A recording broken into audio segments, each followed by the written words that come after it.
자, 이제 362쪽에 9번 보시면 세대 구분형 공동주택이 나옵니다. 자, 지금 세대 구분형 공동주택이다. 그러면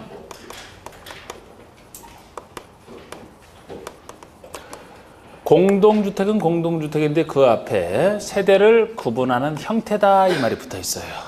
그러면 세대를 구분하는 형태라는 얘기는 한 세대짜리. 예.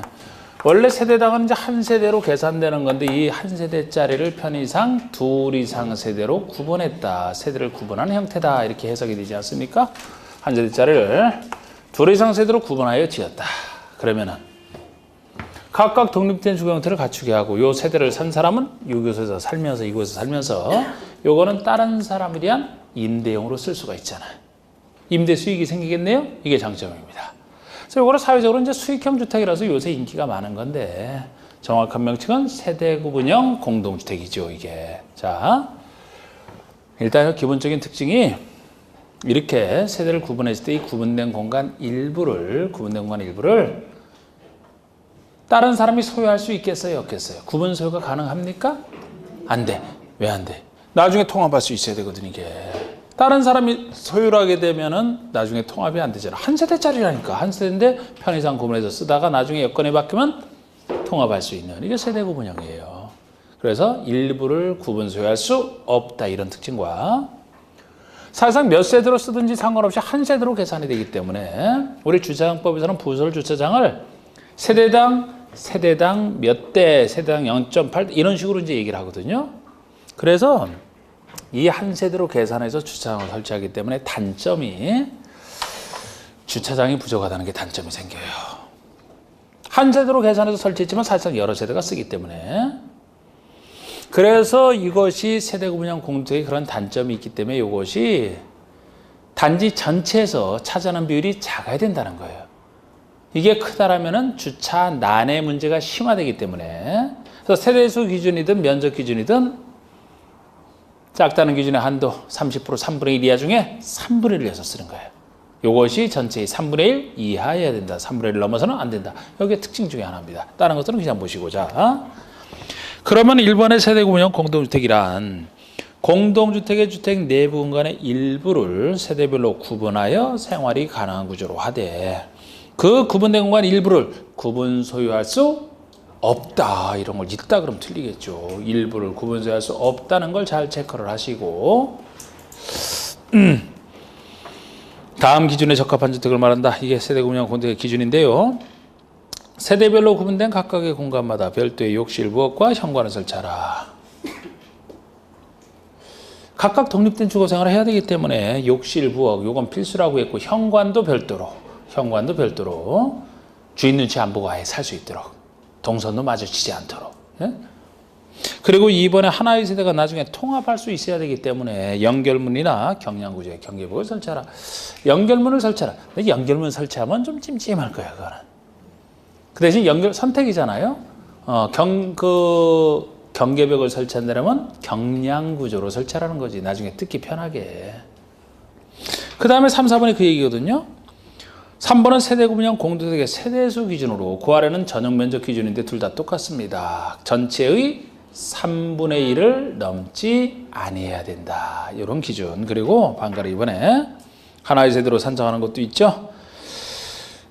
세대 구분형 공동주택의 세대수는 그 구분된 공간 세대수에 관계없이 하나의 세대로 산정한다. 1세대로 산정하겠다. 자, 그 다음에 제일 유명한 도시형 생활주택을 보시면 자, 여기서 이제 도시형 생활주택이 특수주택 중에서는 제일 많이 지었고 제일 유명한 건데 혜택도 제일 많습니다. 자, 이것은 취지가 자투리 땅 활용으로 해서 나왔어요. 자투리 땅 활용을 위해서. 자, 우리가 30세대 이상이면은 주택법에 따라 지으라고 했는데 사실상 사업주체는 대규모 세대를 지을 수 있는 큰 땅을 선호합니다. 대규모 세대를 지어야 분양이 잘 되기 때문에. 근데 우리 법 만드는 사람 입장에서는 대규모 세대가 아니더라도 30세대, 뭐 50세대, 100세대, 200세대, 250세대 이렇게 좀 작게 지을 수 있는 땅도 다 활용을 해야 공급이 그만큼 늘고 가격 올라가는 걸 조금 방지할 수가 있는데 사업자가 실제로 안 하니까 그거를 쓰라고 자투리 땅 활용을 해서 나온 제도가 요거고 그래서 도시형 생활주택은 자투리 땅 싫어한다니까 사업자가 그렇기 때문에 요거를 지을 수 있게끔 여러 가지 혜택을 처음부터 많이 줬어요. 나중에 기술적인 부분으로 더 들어가면 더 혜택이 많단 말이에요. 그래서 주택법 공부하실 때 요거는 자투리 땅 활용을 해서 많은 혜택을 줬다 이런 느낌으로 보시면 이해도 잘 되는데 그 대신 혜택을 주어질 때 자투리 땅 활용의 목적이 있기 때문에 세대는 300세대 미만으로 허가를 300세대 미만으로 줘라 이런 제안을 합니다. 보통 공동주택을 최소 세대지 최대 제한은 별로 없거든요. 이것만 특이하게 최대 세대수를 300세대 미만으로 줘라 이런 제안 들어가. 왜? 자투리 땅 활용의 목적이 있기 때문에 혜택은 주되 이렇게 통제하겠다는 거예요. 도시형에서 나온 얘기. 도시지역에서만 지을 수 있습니다. 다른 지역은 못 져요. 도시지역에서만. 다른 지역은 안 돼. 생활에서 나온 얘기가 사치가 아니고 생활주택 아닙니까? 생활이니까 국민주택 규모, 사치주택은 아니어야 된다. 도시지역에 있으니까 예외도 적용 안 되죠. 80호를 넘을 수는 없어. 그래서 전체적으로 이 혜택 받아 지을 때 80호를 넘을 수는 없어요. 요거는 공통된 혜택 받는 도시형의 공통된 요건이고 취지에서, 이름에서 따온 얘기들. 그리고 종류는 셋으로 나눠집니다. 셋으로. 종류는 원룸형 주택과 원룸이 아니고 원룸형 하면 도시형 생활주택으로서 한 종류가 되는 거예요. 그리고 단지형 연립과 단지형 다세대로 이렇게 세 종류로 나눠지기 때문에 이 중에서도 원룸형이 제일 유명한데 우리 원룸형이라면 아파트 연립 다세대 이게 공동주택 중에서죠. 아파트 연립 다세대 중에서 원룸형 요건을 따로 갖췄을 때 이걸 원룸형이라고 얘기를 합니다. 그러면 연립과 다세대 같은 경우는 연립과 다세대에 속하는 것으로서 원룸형 요건을 갖추면 원룸형이고 그렇지 않은 것을 단지형 연립 다세대로 얘기를 하기 때문에 아파트 같은 경우라면 연립 다세대도 달리 단지형 아파트는 없기 때문에 만약에 도시형 생활주택으로서 아파트를 지었다 그러면 어느 형태로만 가능하다 보셔야 돼요? 원룸 형태로만 가능합니다. 도시형 생활주택으로 아파트를 짓는다면 원룸 형태로만 가능하다. 여기에 맞춰서 답을 해주셔야 돼. 연립다세는 다른 것도 가능하지만.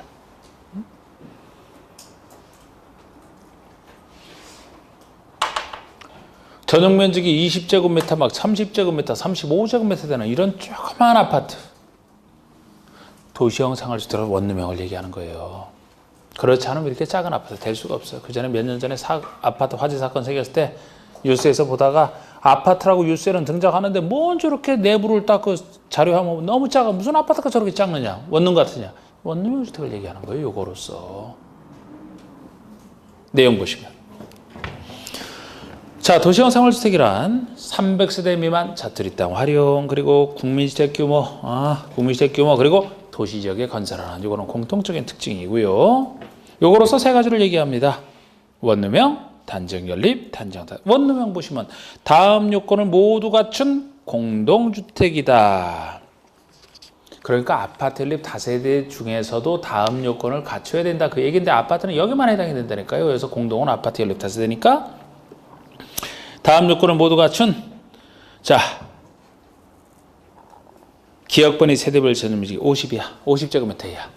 이것도 원룸형이잖아. 원룸형인데 너무 넓은 뭐 원룸이 운동장처럼 되면 안 되지. 그래서 최대 면적이 50 넘길 수는 없어요. 50 이하입니다. 원룸형의 최대치 50이라고 또 기억하셔야 되는데 요건 항상 이렇게 했죠. 원룸형이잖아. 원룸형의 특징. 원룸형의 최대 한도. 원룸 하다가 발음이 세야 된다 그랬죠. 원룸마다 온룸으로 살짝 세야 말이 돼요. 온룸이잖아.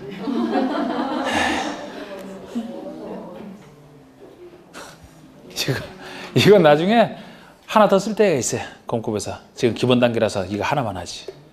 원룸에서 온으로 해서 오자랑 관련돼 있는 거 하나 나중에 또 쓴다니까.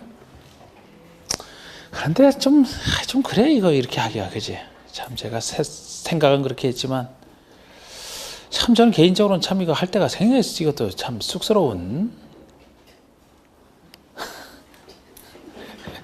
자, 니은번에 세대별로 동비전 휴가가 가능하도록 욕실 부엌 필수.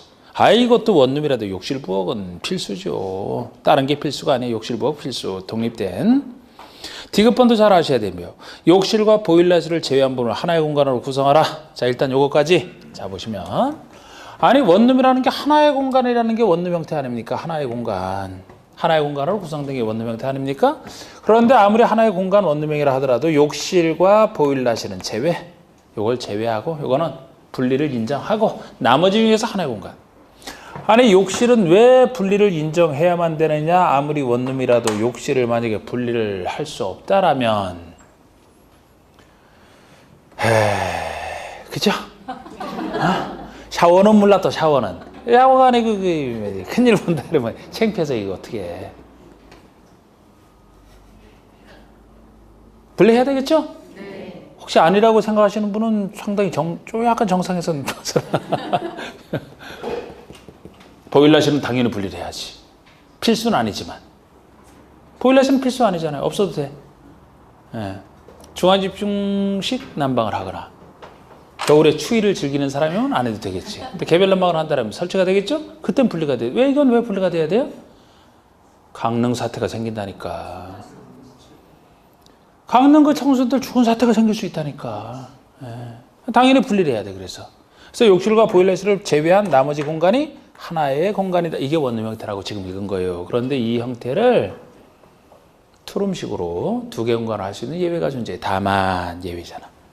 전면적이 30제곱미터 이상이면 두 개 공간으로 할 수 있다. 할 수 있다. 예외예요. 할 수 있다. 약 절반 이상 이렇게 생각하시면 돼요. 아까 한도가 최대 한도가 50이라 그랬잖아. 그죠?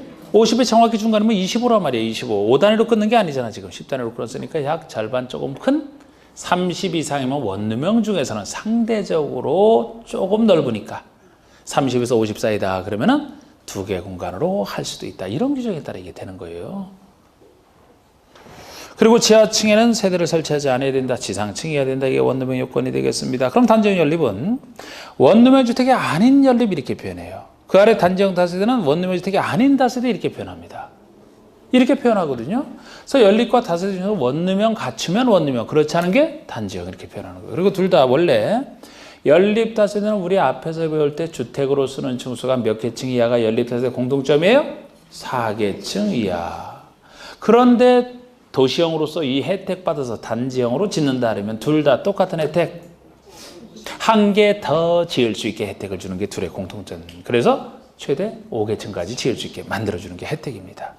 자, 그리고 우리 공동건축금지도 이제 보시면 우리 이번에 1번처럼 하나의 건축물에는 우리 하나의 건축물 지을 때 하나의 건축물 속에 서로 이질적인 건축물 같이 짓지 말라 그런 취지예요.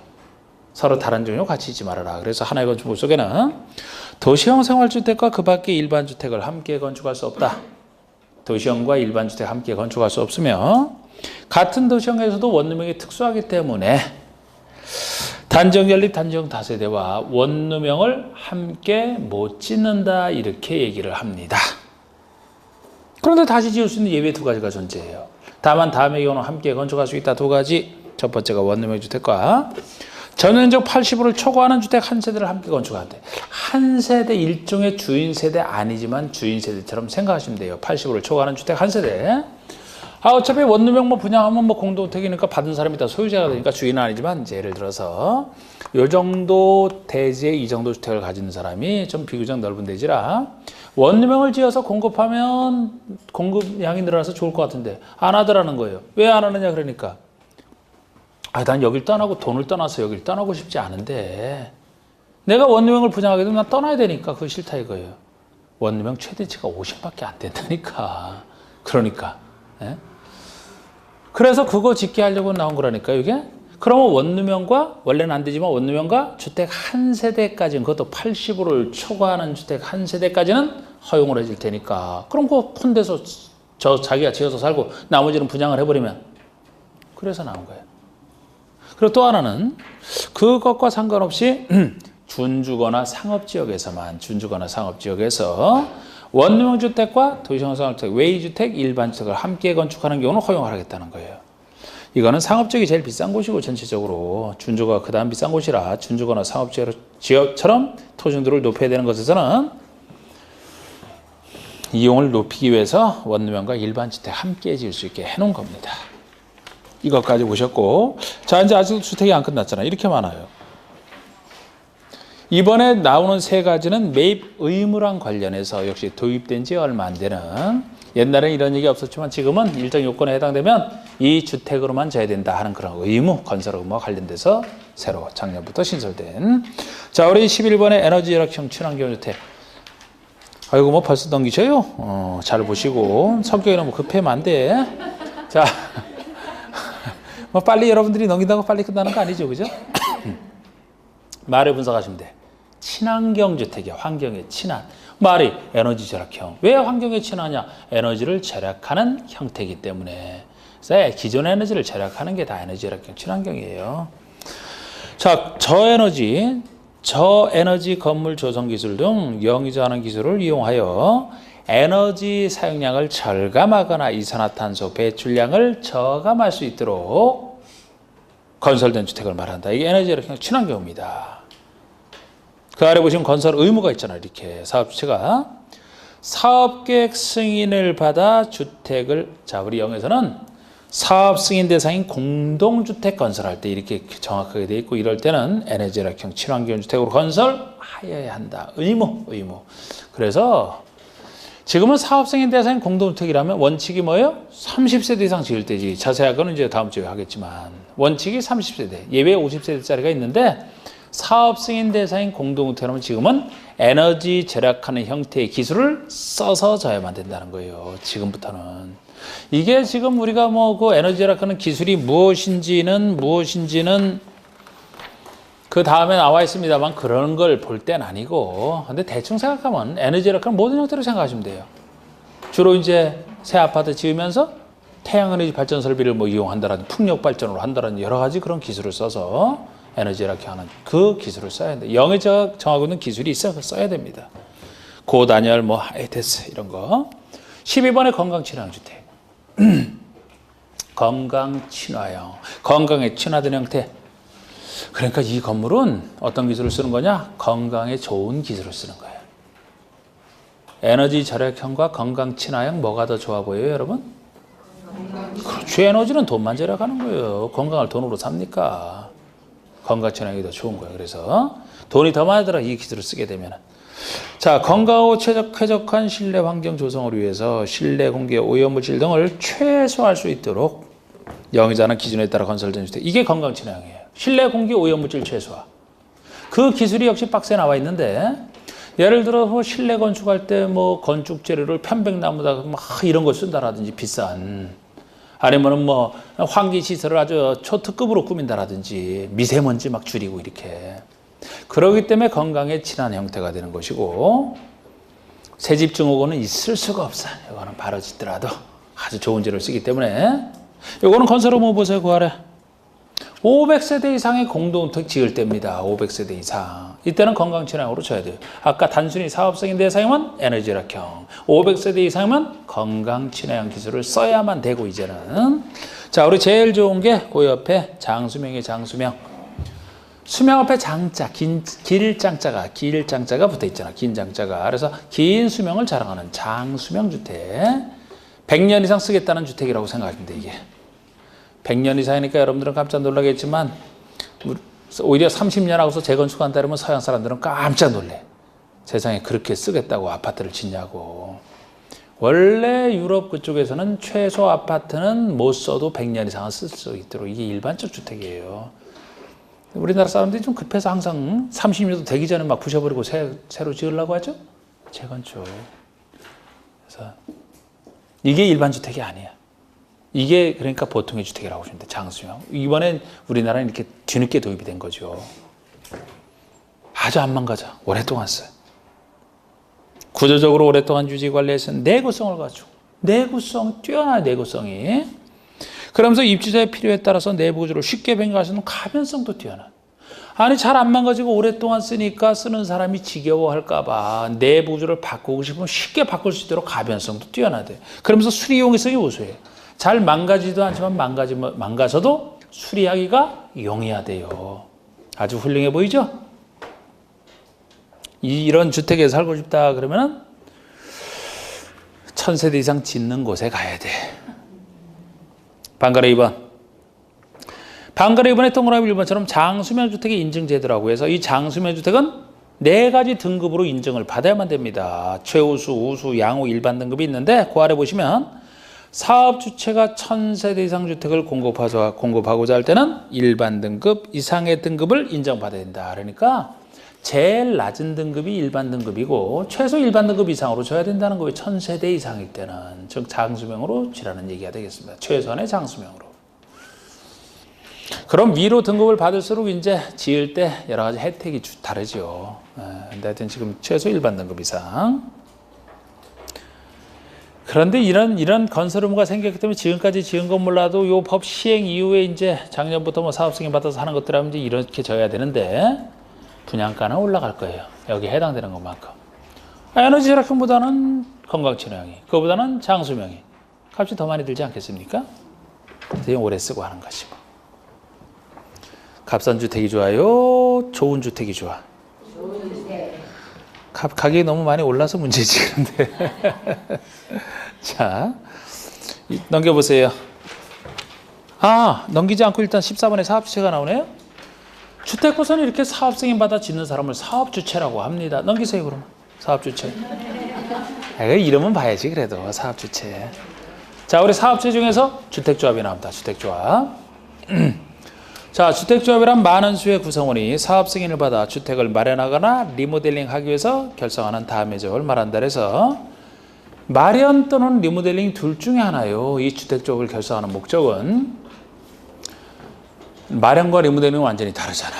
리모델링은 기존 있는 사람이 리모델링 하겠다는 얘기고 마련하겠다는 건 집 없는 사람이 내 집 마련하겠다는 얘기 아닙니까? 둘 중에 하나인데 종류는 셋으로 나눠져요. 지역, 직장, 리모델링으로.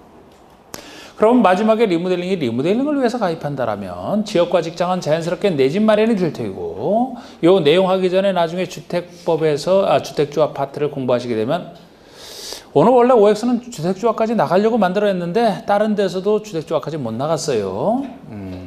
나중에 그건 배우고 풀어보셔도 되고 예습상을 풀어보셔도 되고 주택조합 파트는. 근데 나중에 거기서 공부하신다 그러면은 항상 나눠볼 수 있어야 돼. 나눠볼 수.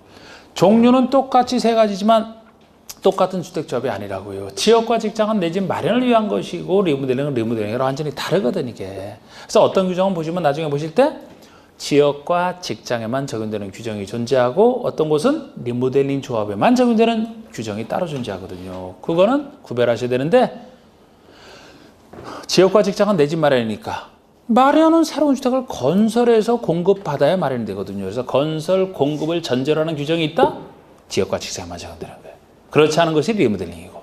그렇게 나눠보시면 되고 나중에 그렇게 나눠서 하셔야 돼. 자, 이제 뜻을 보십니다. 자, 우리 지역은 다음의 구분에 따른 지역에 거주하는 주민이 주택을 마련인데 누가 가입하느냐? 다음의 지역 주민이. 이거 좀 구별해 보시면은 1번 서울특별시, 인천광역시, 경기도. 이거 지도 잘 생각하시면 돼요. 경기도 안에 서울특별시와 인천광역시가 존재하기 때문에 지도상으로 이 사람들은 같이 가입할 수 있게 해주는 거예요. 이게 초기에는 같은 특광시군에 사는 사람만이 가입을 했었어요. 같은 특광시군. 여기라면은 옛날에 이렇게 되기 전에는 광명시라면 광명시의 주민만이 지역적으로 만들 수 있었다고요. 지금은 광명, 서울 다 돼. 다 되는 게 아니고 인천, 서울까지 다 돼. 경기도 다 되고. 지금은 이렇게 넓은 거예요. 광역교통망이 하도 발달되어 있어갖고 이제는 하나의 생활권으로 보는 거죠.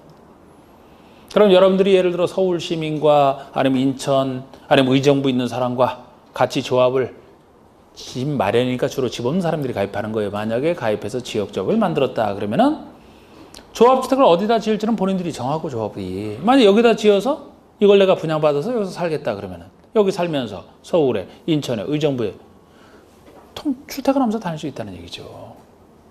그런데 만약에 여러분들이 경기도민과 강원도민이 만드시다 그럼 틀려요. 강원이랑은 안 된다고. 지도 생각하시면 돼요. 두 번째, 대전, 충남, 세종이잖아요. 여러분 충청남도 안에 대전과 세종시가 존재하거든. 충북 사람이면 안 돼. 충북은 충북 사람끼리만. 그 아래. 광주와 전라남도 전남 안에 광주 있잖아요. 전북이랑 하나 안 돼. 전북은 전북 사람끼리만. 대구와 경북 안에 대구 있잖아. 경남이랑 안 돼. 경남은 부산, 울산, 경남 안에 부산, 울산이 있거든요. 강원도 따로, 제주 따로. 이게 지역조합이에요. 직장은 같은 직장의 근로자가 역시 주택 마련인데 같은 직장의 근로자가 직장. 리모델링은 공동주택 소유자가 주택을 리모델링해서 가입한다. 리모델링이 목적이에요, 이거는. 그런데 누가요? 공동주택 소유자, 기존 소유자가 가입하잖아. 그러니까 내 집 마련은 아니고 리모델링인데 공동주택 소유자가. 그 얘기는 단독주택 소유자는 가입 못한다는 얘기죠? 왜 가입 못하느냐? 여러분들이 단독주택을 가지고 있고 리모델링 하고 싶다. 그러면 그냥 혼자 하면 되지. 여러분들 주택 왜 누구랑 같이 합니까? 할 필요가 없죠? 그런데 공동주택이 한 개 동이 아무리 작더라도 동 단위로 따진다 그러면 구분 소유가 되기 때문에 혼자 할 수 없잖아요. 단체를 만들어야지. 자, 이제 16번의 주택단지가 나옵니다. 주택단지. 1번 주택단지란 주택건설 사업계획 승인을 받아 주택과 부대 복리설을 건설하거나 대지를 조성해서 쓰는 일단의 토지를. 청비법에서도 이렇게 얘기를 했어요. 하나의 단지는 주택과 부대 복리설이 다 들어간다. 그런데 자, 여러분 이거 한번 생각해 봐요. 단지에서는 이제 이걸 추가합니다. 지금 이게 하나의 주택 단지로 지어졌어요. 큰데 나중에 여기로 고속도로가 통과되게 됐어요. 철도가 지나가. 고속철도. 아니면 자동차 전용도로. 지방도, 국도. 이런 걸로 분리가 됐다 봅시다. 그러면 이런 걸로 분리가 됐더라도 하나의 단지로 보는 게 맞을까요? 이런 것으로 분리가 됐더라면 분리된 각각의 단지를 별도의 단지로 봐서 적용하는 게 맞을까요? 단지를 볼 때. 별도가 맞죠. 별도가. 이거를 이렇게 심하게 분리가 되어 있는데도 하나의 단지로 봐야 된다면 여기서 근무하는 사람들 난리 나요. 주로 누가 근무합니까? 하나의 단지로 보게 되면 주택관리? 관리하시는 그 경비분들, 나이 드신 분들도 많은데 돌아가면서 다 순찰해야 된다니까? 고속도로로 분리돼 있어요. 생각해봐요. 다 이 관리하려도 죽지. 그 사람들만 그러나 여기 사시는 분들 나 동대표라든지 부녀회 이렇게 한다면 이쪽에서 모인다면 여기 있는 사람들은 쌩하고 달려가. 큰일 나지. 그래서 각각 분리된 별개 단지로 봐서 따로 관리해야 된다는 그런 취지로 보시면 돼요. 근데 여기서도 주의하실 게, 자, 보세요. 자, 지금 다만 다음의 시설로 분리된 토지는 이를 각각의 별개 단지로 봐야 된다는 거예요. 무엇으로 분리된 것을 별개 단지로 봐야 되냐? 가번 철도, 고속도로, 전용도로. 아니면 라번에 1, 2번, 1번에 국도, 일반국도, 지방도가 됐든 이런 건 당연합니다. 그런데 요걸 바꿔낸다면 나번 숫자를 바꿔낼 가능성이 제일 크죠. 우리 나번이면은 폭이 20m 이상은 일반 도로로 분리되어 있을 때, 다번은 폭 8m 이상인 도시공계획 예정도로로 분리되어 있을 때. 우리 특수한 도로가 아니고 그냥 일반 도로라면은 넓은 도로, 보통 폭이 20m 이상. 이걸 보통의 넓은 도로로 보시면 돼요. 다른 데서 이렇게 쓰는 경우도 있어요. 폭이 20m. 그러니까 분리된 일반 도로 중에서는 폭이 20m 이상이라면은 그 노인네가 건너가다 한참 건너가지 않습니까? 20m라면? 위험하다고 그런 거예요. 이 정도도 안 된다라면 하나의 단지로 보고 전체를. 근데 이건 20m는 이게 보통 큰 도로로 많이 쓰니까 괜찮은데 뭐가 특이하냐면 도시공계획 예정도로가 특이한 거예요. 도시공계획 예정도로는 아직 건설이 안 돼 있는 예정도로잖아. 그런데 적어도 도시군 관리로 결정은 됐다는 얘기죠. 그 점이 좀 특수한데 이것만 폭이 8m 이상인 도로로만 분리가 돼도 별개 단지로 본다는 게 특이한 거죠. 그런 걸 좀 주의해 두시고. 자, 17번, 18번 얘기는 17번은 부대시설, 18번 복리시설 둘만 구별만 하시면 돼. 우리 단지 내에 들어가는 것 중에 부대는 딸려 있어야 되는 시설, 복리는 있으면 좋은 복리를 위한 시설 이렇게 했던 거. 우리 부대시설은 부대가 주택에 딸려 있다. 딸려 있다는 표현이 부대죠. 주택에 딸린 다음에 시설을 얘기한다. 아니 왜 딸려 있느냐? 주거 생활에 필요해서 딸려 있어야 되는 이렇게 생각하시면 되는데 주차장 없으면 어떻게 주거 생활을 합니까? 관리사무가 없으면 어떻게 관리를 할 건데 있어야만 되지. 담장이 있어야 다른 단지랑 구별이 될 것이고 단지 안에 도로가 있어야 주차장으로 들어가든지 말든지 하겠네요. 이거는 복리를 위한 게 아니야. 부대시설인데 그 옆에 보시면 복리시설은 주택단지 안에 입주자 등의 생활, 복리를 위한 다음에 공동시설을 말합니다. 생활 복리를 위한 공동시설. 그러니까 부대시설점은 꼭 주거생활에 꼭 필요해서 있어야 되는 건 아니에요. 그런데 있으면 주문에 복리를 해서 좋은 그렇게 해서 구별하시면 되는데 1번이 어린 놀이터. 애들 놀이터가 없다고 주거생활 안 되나요? 애들 아무 데나 놀라면 막 놀아. 자꾸 학원만 보내서 애들이 놀 시간이 없어서 그렇지. 예? 있으면 그래도 편하잖아. 없어도 되지만. 근린생활시설 아파트 내 상가 같은 근린생활시설 없으면 조금 더 걸어나가는 귀찮음이 있을 뿐이지. 있으면 편하고 그죠? 유치원, 주민운동시설, 경로당. 주민운동시설도 그래요. 운동시설 요새 많이 짓지만 그거 복리시설이라고 복리시설. 언제부터 뭐 운동시설이 있어야 운동한다고 운동할 마음만 해서 아무 데서나 그냥 다 제자리에서도 할 수 있는데 있으면 편한. 경로당 마찬가지고. 구별되세요? 자, 그럼 기반시설? 우리 배웠던 기반시설. 기반시설 중에서도 기간이면 간부할 때 간자를 쓰거든요, 이게. 우리 주택법에서 주거생활에 더 필요한 중요한 기반시설을 기간이라고 해요. 도로 없으면 어떻게 살 겁니까? 상하수도가 없으면 도대체 물은 어떻게, 전기, 가스 이런 게 있어야 편하게 우리가 밥해 먹을 수, 통신, 지역 난방 이런 것이 기반시설 중에서 기간시설이라고 하는 거예요. 주택법에서는. 그러면 그 아래 간선시설은 뭐냐? 간선시설이란 한자는 아까 기간할 때 간부할자 간자에다가 선선자를 쓰는데 도로와 상하수도, 전기, 가스, 통신, 지역 난방시설 등 단지 안의 기간시설, 우리 배웠던 단지 안의 기간시설을 단지 밖에 있는 같은 종류의 기간시설에 연결시키는 시설을 따로 간선이라고 합니다. 그러니까 여기 단지 안에 기간시설이 있고 단지 안에 도로, 여기도 기간 도로가 있을 때 여기 도로에서 이쪽으로 연결시키는 것이 있어야 다닐 수 있잖아요. 기간과 기간을 연결시키는 선을 간선, 연결시키는 시설을 간선이라고 보시면 돼요.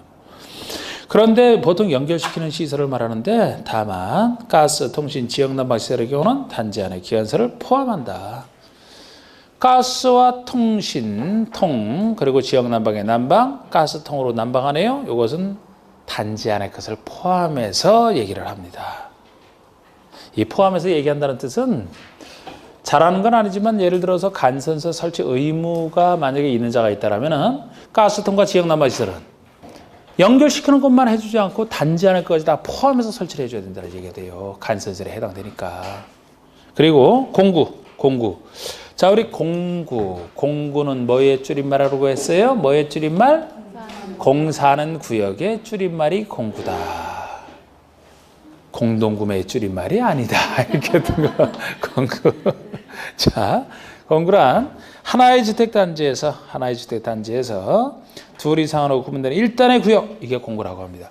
그러니까 여러분 공구가 나온 취지는 이게 하나의 단지를 사실 한꺼번에 전체를 한꺼번에 공사하는 게 속 편하죠. 근데 이게 크다라면은 한꺼번에 하기 힘드니까 둘 이상 공구로 나눠서 요거 따로 하겠다는 얘기지.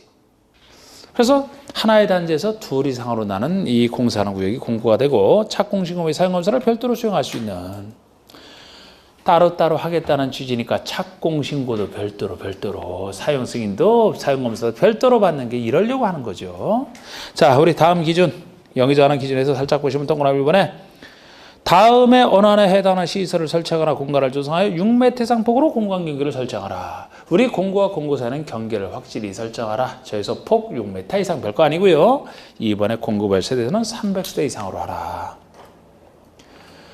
나누는 건 좋다 이거. 그런데 너무 작은 단지면 나눌 의미가 없다. 그래서 공구별로 나누는 건 좋은데 나누더라도 최소 공구별로 300세대 이상은 져야 된다. 이런 제안을 하고 있습니다. 그래서 나중에 보시면 사업 승인 파트에 나중에 보시면은 공구별로 나누어서 사업 승인을 받으려면 최소 몇 세대 이상 되는 사업이라야 공구별 사업이 가능하냐?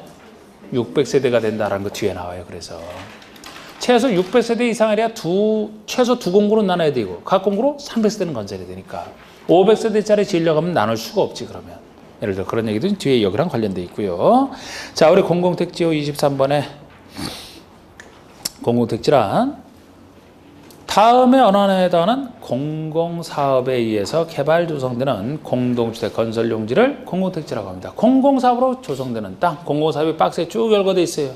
이게 공공택지야.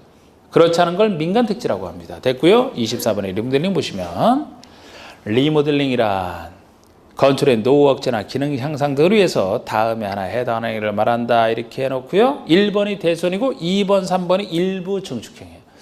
제가 건축법과 달리 주택법에서는 지금도 리모델링 하면은 대손 또는 일부 증축 둘만 얘기한다 그랬거든요. 우리 건축법에서는 개축까지 새로 들어갔다 그랬죠? 여긴 둘만이에요. 그리고 대손이고 2번, 3번이 일부 증축인데 보통의 증축형이 2번이고요. 3번은 세대수 증가형이라고 해서 특수한 새로운 세대를 증가하는 형태. 이 증가하는 부분은 새로운 주택 건설 파트가 돼요. 그래서 이게 특수한 부분인데 왜 이걸 옛날에 도입했냐면은 리모델링 할 때는 그 비용을 역시 사업에 참여하는 사람들이 나눠내야 되는데 왜 안 하느냐 하니까 돈 너무 많이 들어서 그걸 좀 완화시키려고 한 거예요. 그러면 새로운 세대수를 증가하게 시키게 되면 새로운 주택을 건설하는 부분이고 건설에서 일반 공급하지 않습니까? 그러면은 거기서 나오는 분양대금 갖고 리모델링 비용에 충당하게 되면 리모델링의 사업에 참여한 사람들 비용 부담이 줄어드니까 그래서 도입한 게 세대수 증가형이에요. 어쨌든 아까도 얘기했듯이 세대수 증가형이면 요 부분만큼은 건설 공급 파트에 해당되는 거라고 예외적으로. 그리고 2번, 3번에 이게 증축형이 숫자가 많이 나오는데 숫자는요 일부 중에서 일부가 제일 기본이고 일부를 따로 기억하셔요. 나머지는 다 15고. 우리 일부 증축에서는 일부가 너무 많으면 기존 건축과 모양이 너무 달라지기 때문에 리모델링 범위를 벗어나서 안 돼요. 작아야 된다는 거예요. 작아야 된다. 작다는 기준, 기존 전용 면적이 몇 프로? 30% 이하. 작다는 기준 중에 하나. 기존 면적이 30% 이하인데 이것도 괄호 속에 예외는 있는 게 대상이 85제곱미터 미만 작다라면 조금 더 넓게 40%까지 가능하게 해줍니다. 요거만 따로 기억하시고 나머지는 다 15랑 관련돼 있다 해서 정리하시면 돼요. 숫자를 알아야 되는데 여러분 우리 자 대선 말고 2번 일부 증축을 보시면 사용검사일이 됐든 사용승인일로부터 15년이 경과된 공동주택을 이렇게 얘기를 합니다. 아니 새 건물 진지 얼마인데 갖고 리모델링 하면 아까워서 안 되고 증축형 리모델링을 하려면 최소 몇 년이 지나야 되느냐? 15년, 15 이게 대상이에요. 15년이 지나야 되지 이 요건 못 채우면 못합니다. 그리고 이것을 그 다음에 나오는 것은 일부의 일부 얘기고 전용 면적 30% 이하, 85면 40% 이하로 증축하는 일부 증축 일부 개념이고 이 경우 공동주택의 기능 향상 등으로 해서 공용 부분은 별도로 할 수 있다. 전용 면적으로 30% 40% 따졌습니다. 공용 부분, 복도 같은 공용 부분은 별도로 가능하다 이 얘기고 세대수 증가형을 보시면요. 각 세대의 증축 가능 면적을 합산한 면적 범위에서 기존 세대수의 15% 이내에서 세대를 증가하는 증축행위를 얘기합니다. 많이 증가시키면 돈이 될 것 같으니까 더 좋을 수 있는데 너무 많은 증가 안 된다. 기존 세대수의 15%가 한도라는 거예요. 15% 범위 내에서 100세대짜리면 15세대까지만 증가 가능하죠. 그리고 이때도 다만 수직으로 증축하는 행위. 이게 수직 증축형 리모델링이라는 건데 수직으로 증축하는 행위는 다음 요건을 모두 충족하는 경우로 한정한다. 여러분 세대를 증가하는데 기존의 옆에다 수평으로 짓게 되면 기존의 건물의 압력에 아무 문제가 안 생겨요. 별도의 동을 만들어서 공급한다? 아무 문제 없어요. 근데 수직 증축이 뭐예요? 기존 건축물의 위로 바로 올리는 걸 얘기한다고. 그럼 올라가는 새로운 무게가 생기기 때문에 무너질 수도 있다니까. 그래서 수직 증축할 때만 위험해서 다음 요건은 모두 같이 해야 된다. 수직 증축할 때만 1번이 최대 3계층 이하로서 0이 정하라. 0으로 정할 때 3계층을 넘기지 못해요. 근데 0이 정하기를 괄호 속에 3계층을 말한다. 보통 단 14층 이하는 2계층을 말한다. 그래서 그리고 종합을 하면 역시 수직 증축할 때는 15층을 기준으로 해서 15층 이상이면 최대 3계층까지, 15층이 안 되는 14층까지라면 2계층까지 이렇게 기억을 하시면 돼요. 이렇게. 동그라미 부분은 뭐 구조도 도면 갖춰라 그 얘기에 불과하고. 자, 뭐 여러분들의 기본계획 뭐 이런 거 있어요. 이건 좀 됐고 넘겨보십시다. 주택의 건설 파트에서 1부 한번 끝나요. 자, 우리 건설 파트에서 사업지 중에서 등록사업자와 공동사업자 할 겁니다. 등록사업자부터 보세요. 등록. 자, 우리 등록사업자라는 게 등록 기준을 갖춰 등록했을 때 인정하는 게 등록사업자라고 하는 겁니다. 민간인에 대해서 하는 거 민간에 대해서. 민간인 못 믿어서. 공공은 항상 믿어주잖아. 민간인 못 믿기 때문에 큰 사업하는 사업 주체를 함부로 인정했다가 못한다 중간에 그럼 많은 사람 피해를 보니까 민간에 못 믿어서 등록을 해야만 된다 그 얘기인데, 자 먼저 1번 보시면은 어느 정도 사업할 때 등록하는지를 보시죠. 연간이에요. 연간 1년 동안에 다음의 주택건설 사업을 시행하려는 자나 대리점 사업을 시행하려는 자는 국장에게 등록해야 된다. 등록할 때는 국장에게 등록해. 그러니까 힘들죠. 까다롭게 요구하는 거예요. 국장에게 등록해야 되는데 어느 정도 사업할 때냐? 1번 단독이라면 20호 이상의 주택건설 사업. 그 아래 2번이면 공동이라면 20세대 이상의 주택건설 사업. 예외는 나중에. 대지는 만 이상. 아까 제가 사업 승인 대상 처음에 써놨던 것이랑 다른 얘기예요. 이거는 사업 승인 대상은 어느 정도 사업할 때 사업계획 승인을 받아야 되느냐 하는 얘기고, 이거는 어느 정도 사업할 때 등록을 해야만 되느냐 다른 얘기입니다. 같으면 좋겠지만 거기 사업 승인 대상은 1회당 규모로 30호, 30대가 원칙이 되는데 여기는 연간 1년 동안에 20호, 20세대잖아요. 대지는 1만 똑같은데, 그래서 사업 승인 대상과 착각하시면 안 되고 이건 등록해야 될 사업 대상을 얘기합니다. 이럴 때는 등록하라는 건데 등록하는 순간에 등록사업체가 돼요. 그런데 여기도 예외 보세요. 예외. 그 아래 다만 다음의 사업체의 경우는 등록하지 아니한다.